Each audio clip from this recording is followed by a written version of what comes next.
और अपनी अग्नि को ही नहीं संभाले, पड़ोस की भी संभालनी पड़े तो उसको भी संभालें। आप अपने हवन की अग्नि को संभाल कर रखो। एक दो बात आपको बता दें।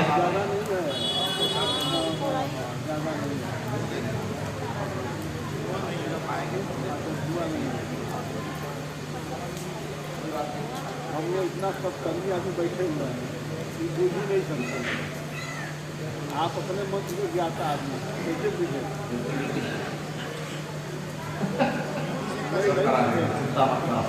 हाँ जी, बहुत सुंदर।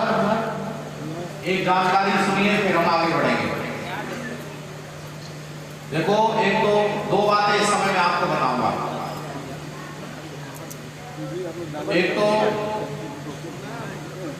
यज्ञ के विषय में बहुत लोगों को मालूम नहीं है, क्योंकि अध्ययन तो करते नहीं है, सुना करके बढ़ते रहते हैं। अध्ययन करना, स्वाध्याय करना लोगों ने बंद कर दिया है। तो एक तो आप ये समझिए, मैं प्रश्न करता हूं, आप उत्तर देना, फिर पता चलेगा कि मैं क्या बोल रहा हूं। कार्यकर्ता थोड़ा ध्यान देंगे। मैं थोड़ी देर इसलिए रुक गया हूं ताकि आप अपने हवन कुंडों को संभाल लें, क्योंकि अधिक आहुतियां पड़ती हैं तो और परेशानी होती है। इसलिए जहां धुआं हो रहा है वहां अग्नि को संभाले। कार्यकर्ता कपूर माचिस लेकर के दौड़ करके जाए, ज्यादा धुआं हो रहा है। और घी और सामग्री एक बार रख दें, बस एक बार आहुति लगाएंगे, फिर पूर्णाहुति की ओर चलेंगे। मेरा प्रश्न सुनिए और फिर आनंद लीजिए। मेरा प्रश्न है, एक शब्द है हवन और एक शब्द है यज्ञ। एक शब्द है हवन और एक शब्द है यज्ञ। ये वो उत्तर नहीं देना जो लोग मुझे पहले पर सुन चुके हैं, या तो प्रत्यक्ष डायरेक्ट सुन चुके हैं या यूट्यूब पर। जिन्होंने मुझे नहीं सुना है वो उत्तर देना। एक शब्द है यज्ञ, एक शब्द है हवन। बताओ, ये दोनों एक ही बात है या अलग अलग है? मैंने आपसे कुछ पूछा, चुप रहने को थोड़ी पड़ा है। अलग अलग है। मैं पूछूंगा कैसे अलग अलग है जी, ये मालूम नहीं है, फिर ये कैसे पता चलेगा अलग अलग है? बहुत बढ़िया। सुनो, हो सकता है आप ये सोच रहे हो कि हवन करना छोटा और यज्ञ करना बड़ा, ये अंतर नहीं है। यज्ञ का एक पार्ट हवन है, एक प्रकार हवन है। संध्या करना भी यज्ञ है और हवन करना भी यज्ञ है। और पूरे ब्रह्मांड में जितनी गतिविधियां चलती हैं वो सारी की सारी यज्ञ में समाहित हो सकती हैं। यज्ञ और हवन में उतना अंतर है जितना साइंस और फिजिक्स में अंतर है। जैसे फिजिक्स साइंस का एक पार्ट है, वैसे ही हवन करना यज्ञ का एक पार्ट है। तो केवल हवन करने से सारी कामनाएं सिद्ध नहीं होगी, यज्ञ करने से कामनाएं सिद्ध होंगी।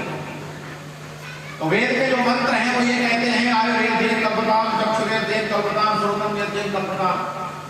तो वहां पर इसका अर्थ यह है कि हम विभिन्न प्रकार के विषय से संबंधित यज्ञों को करें जिससे कि उस विषय की प्राप्ति हो जाए।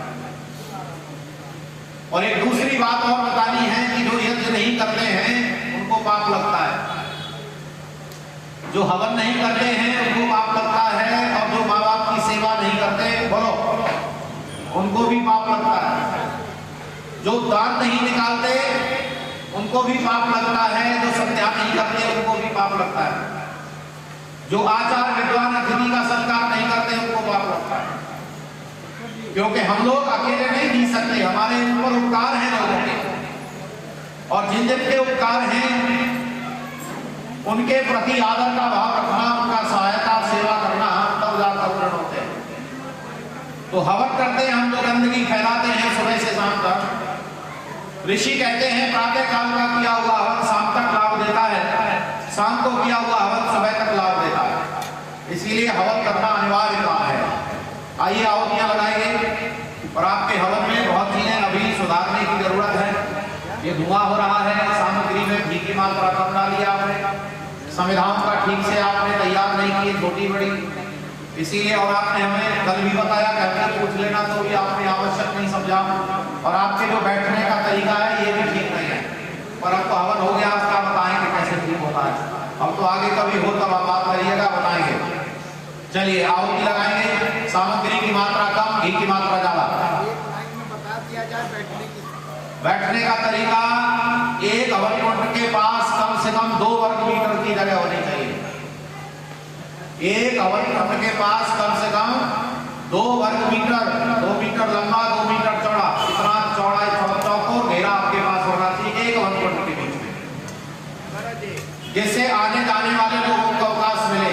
सामग्री बहुत तैयार की जाती है अच्छे से, और घी आपका ठीक है, संविधान पाठ करके छोटी पतली मोटी सब तरह की तैयार की जाती है। अस्तु, चलिए आहुति लगाएंगे और घी की मात्रा ज्यादा